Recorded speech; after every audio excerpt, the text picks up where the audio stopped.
So, okay, let us continue our pattern. We just had the length for the front. Ito, oh. Now, we need the zipper for the back. Our allowance for the zipper is 1 1/2. I'm going to use the red one because it is the back part. So, from the corner, we will measure 1 1/4. I will write 1 1/4. This is the allowance for a zipper. 1 1/4. And then line.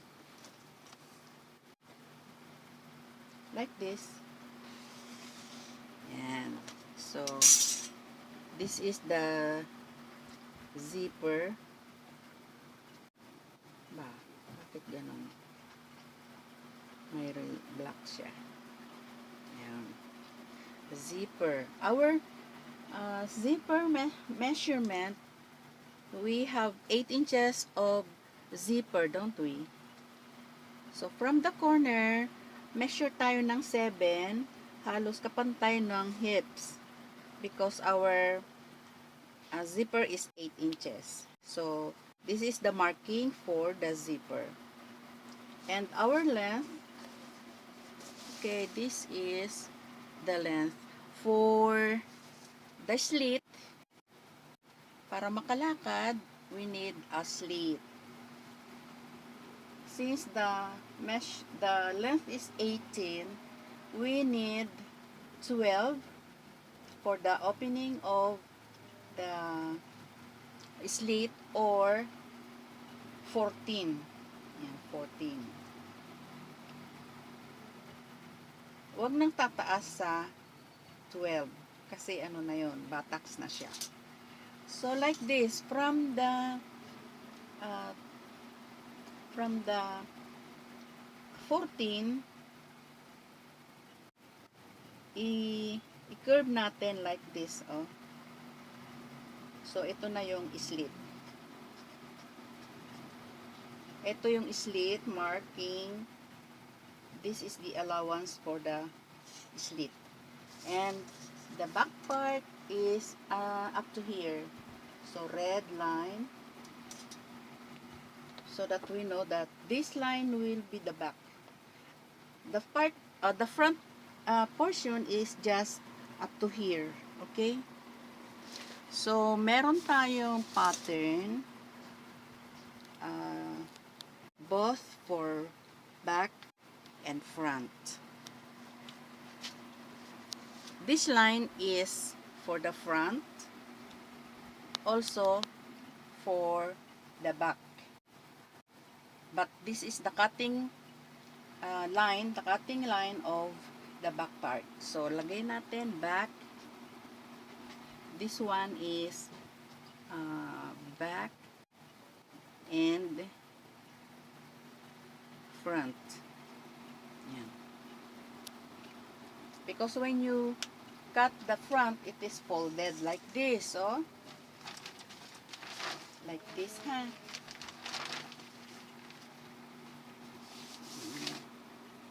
The front, the back naman is like this. We will cut here a zipper and then the slit. Now, we will make the waistline portion. Before we line the waistline, we have to fold the dart like this.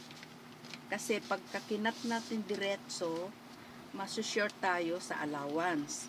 So, we have to fold like this. Yan. Pero lalagyan natin siya ng hump for the buttocks like this, ha. And then line. You can use the straight ruler for the back from the waistline here on the side to the corner. Igaganon mo lang siya. So, this line is back waistline. Okay? Now, for the front, we need to less half inch, like this, half inch, o measure. Yan, just right, half inch. Kasi ito, nagfo-fold sa front kapag sinuot na natin yung skirt. So, using the hip line o hip curve, we will line like this for the front. Yan. So, the top line is back, and then the lower line is for the front. Okay. Now, dahil nagkasama sila, we will separate. We will separate, meaning separate the front from the back.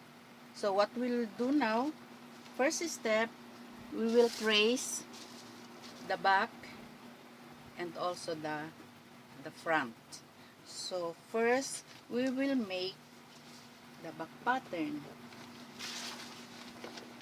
Pantay natin yung pattern here on the edge. Pantay sila. Yan. Okay.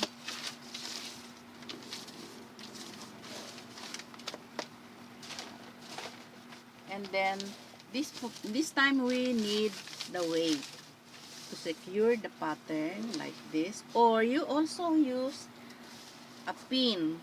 You just pin like this to secure, hindi siya gagalaw-galaw. Yan. Okay?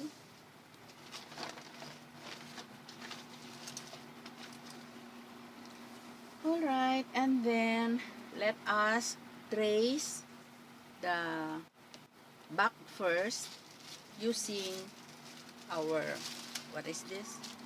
Carbon paper. Carbon paper is just for the pattern. Be careful if we use the carbon paper on the fabric. Be careful not too heavy. Yung kamay natin not too heavy kasi this is not washable, unlike the tracing paper. Tracing paper is washable. Okay, so back first. This is the back. Yan, no? Using your tracing ruler. So you have to copy the marker for the zipper. And also the cutting line for the back, like this. Hanggang dito yan.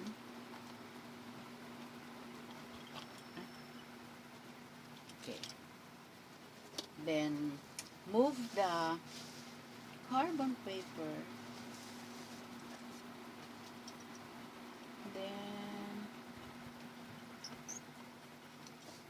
mark also the slit, and then the allowance for the slit.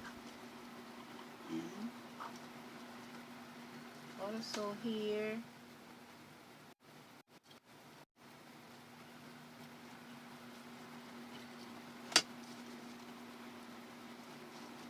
check natin nga, baka wala naman. Ayun, good, no? It marks. And then the hem, you know, the hem for the back is the straight line, the straight one. Yun. And then transfer the carbon paper on the side like this. We will get the pencil. This is the hips. And then lipat natin yung pin kasi nasasagasaan na. And then move the carbon here naman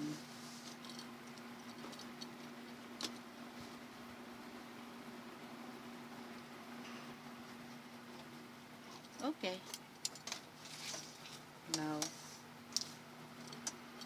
check the carbon. Should be, we have to move it. So, this time, we will copy the red line for the back. Like this. Okay. We have a technique here. Do not make straight line like this, but we have to add additional 1/4 for ease, allowance. And then also the dart back is here. O, lagyan natin ng end. And then dart, dart.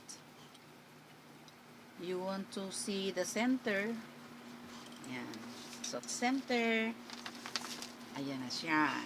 Okay? Now, center. So, meron na tayong back and front pattern. Let us see. Wala ba akong nakaligtaan? Meron. This should be continuous. Hindi na mag-shoot. Hindi na siya nag-shoot. Check mo ha lagi. Baka hindi shoot sa line.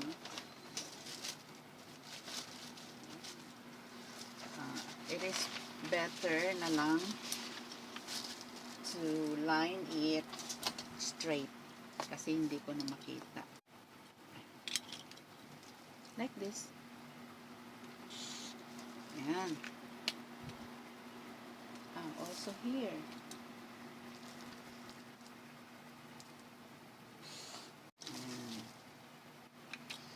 So, this pattern is back.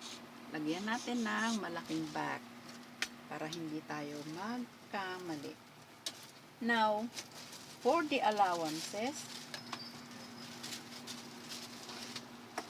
we need to have about 1/2 inch here on the top. Nasaan na yung roller ko? And on the top, we need 1/2 inch. So, ganun lang, ilagay na lang natin ang 1/2 inch. So, dito may additional 1/4 and 1/2 inch, then 1/2 inch. Yan. This is the cutting line. So, cutting natin doon sa likod, sa sides. 1 1/4 allowance for the sides. And 1 1/4 cutting allowance for the sides. 1 1/4. Okay. Now, line natin, diretso lang, di ba? This is the cutting line for the sides. And then, using the hip curve para hindi ka na mahirapan. Ganyan. So, lagay natin 1/2 inch allowance for the waistline. On the sides, back and front is 1 1/4. Then, the hemming, ilagay mo dito para makita. Hemming is 2 inches. This is allowance for hemming. We need 2 inches for alteration. Baka the client wants a longer one. This is back. Diretso natin. For the zipper. Okay. Then, meron tayong technique dito ha. Para hindi magkulubot ang ating hemline. This is the straight line. And then, we need to add about 1/4 or 3/8 is for the allowance ng hemming. Siyempre, for cutting, the same. ito yung kanyang cutting. Ayan. Yan yung straight. Add tayo ng 1/4. Ayan. So, dito na tayo magka-cut. Hindi na dito sa straight niya. Dito na sa outer line, ha? Dito ka na mag-i-stitch. Dito ka na magka-cut. Okay. So, ito na yung back. Back pattern. So, back. And then, back. Diyan ka magka-cut. Okay. What else? Lagay natin a zipper.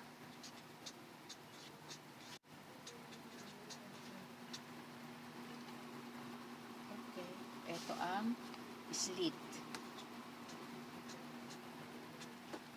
So, when we stitch the zipper, just here, ha? Ito yung tinatawag na zipper break. So, from here, straight sewing tayo. But, we have to start from here, a backing, then go, stop, backing. This one is open for the slit. This one is open also for the zipper. Correct? Yay! Meron na tayong back. Now, let's do the front.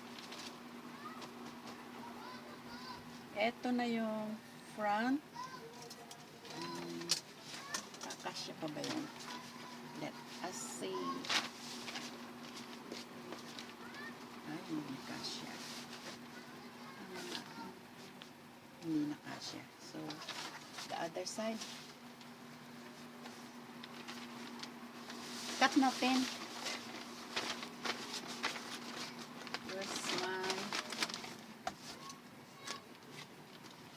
Where's my scissors?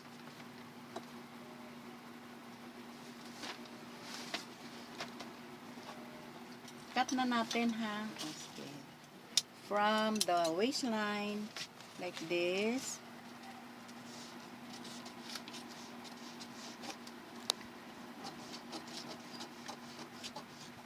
This is cut final pattern. Oh, dito na lang sa may zipper, sa may 1 1/4 cutting allowance for the zipper. Magka-curve ka doon sa slit. Huwag masyadong square ang yung curve dito kasi mahirap pagka ikaw ay nag-edging. So, parang ano lang, slanting lang siya. And then on the side, just follow the 1 1/4 cutting allowance.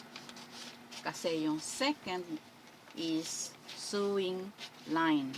This. Sewing line. And then the hem like this. Hem of the back is just a straight one. Oh, don't forget yung additional nating 3/8. Doon tayo magka-cut. Yay! Tapos na. Now, let's do the front pattern. Yan, kasya. So, kakat natin ito para sa front. Ayan. Matuto kayong magtitipid, ha? Para hindi magalit si nanay. Tipid-tipid lang. O, dikatin na natin ito.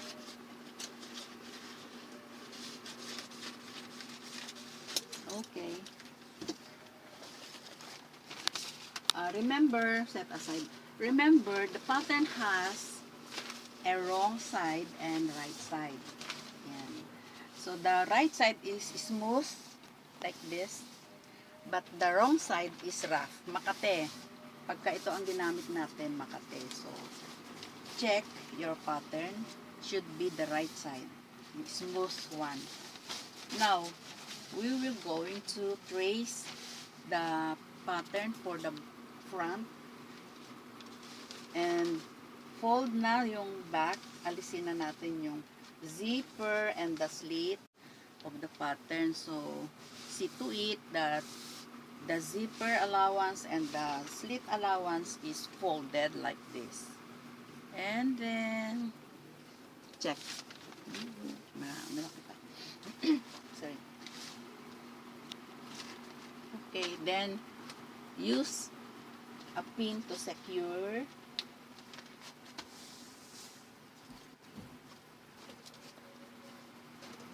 Nakatopa na.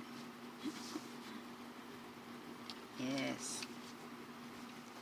Trace na natin yung front. Using also the carbon paper. Okay. So this is the front. It should be folded. Sulatan natin ng folded. On the fabric should be folded, ha? Don't forget. Yan. So naka-fold din. Okay. Trace natin the hem. Asan na yung aking ito? Curve ruler. Use the curve ruler para hindi mahirap.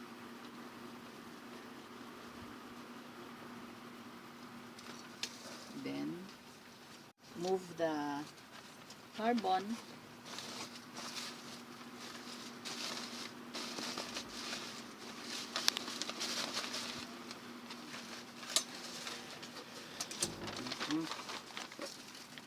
Yes.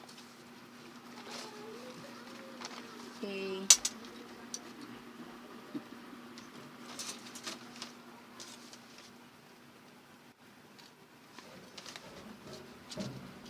Straight line on the side from hemming to the hips. Use the straight ruler. This is the hip. Check the carbon. Move. Okay, and then use your hip curve para perfect shape siya. Then trace. Okay. On the dart and the waistline natin. Okay, so follow the black line, no? Ito, yun yung front black line. So, black line. Then, here, black line. Okay, and then a straight line for the dart, the shorter one. This is, the long one is back, the short one is front. It is just 4 1/2. So, end. Don't forget to mark the end. And then, the dart niya, left and right, and then the center for you to recognize the center.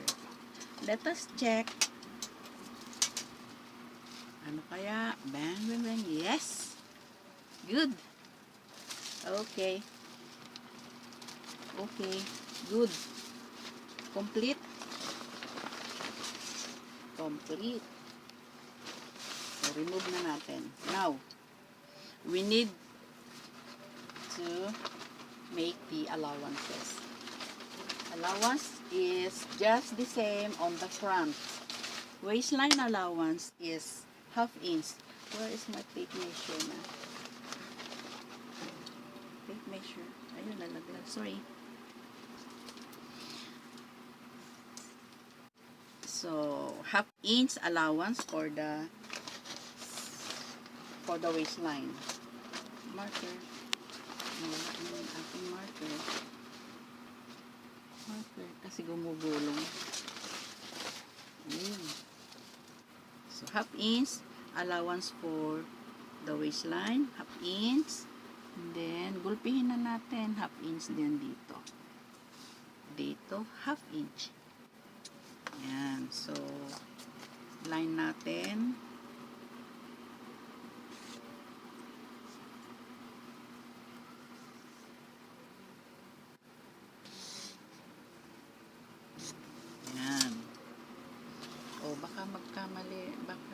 hanapin. Ganun din siya.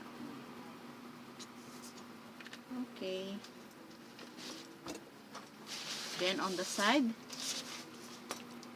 how big is the cutting allowance for the side? We need 1 1/4. 1 1/4. All the way down, 1 1/4. So like this, line na natin. From the hemming, straight line, and then for the waistline, her hip curve, we will use the hip curve like this. Okay. And then join mo na to. Ayan. And then sa hemline is the same. We need 2 inches allowance for hemming. Lilip like this, 2 inches, 2 inches. So use your hip curve. The straight one is for the front, but the curve is on the side. Should be on the side. Like this. Yan. Yung technique natin, don't forget, we need to add 3/8. Ito yung straight niya. Then, add ka ng 3/8 hanggang doon sa may lilip line. O, the same way, straight. Para makita mo kung paano ka mag-a-add, you make straight line and then add ka ng 3/8 hanggang doon sa may lilip line. Ganyan, o. And now, cut final pattern. Cut final pattern. O, ito yung ating cutting line, ang ating ika-cut.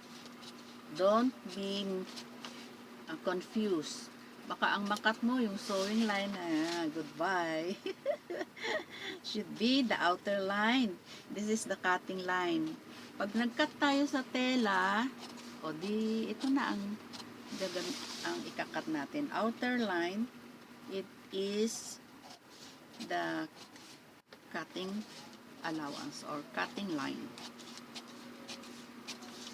Okay, and also here on the top waistline. Ganyan ha. Cutting line, meron ka laging allowance. Okay, so where is my back pattern now? Yan. Ganyan o. Waistline. Magkapantayin natin doon sa side. Yan. Ito yung kanyang sides. Hem. Like this. The slit. See the difference? This is the line for the back. You know. Line for the back. And the additional for the front. Because this goes up pagka sinuot mo, tataas yan. Kasi nga yung ating puson. Tummy. And then the zipper, back yan ha, sa zipper. Open. Ito naman ay folded. Ayan o. Ito yung ibaba niya. Okay. We're done. Thank you for watching. See you next time.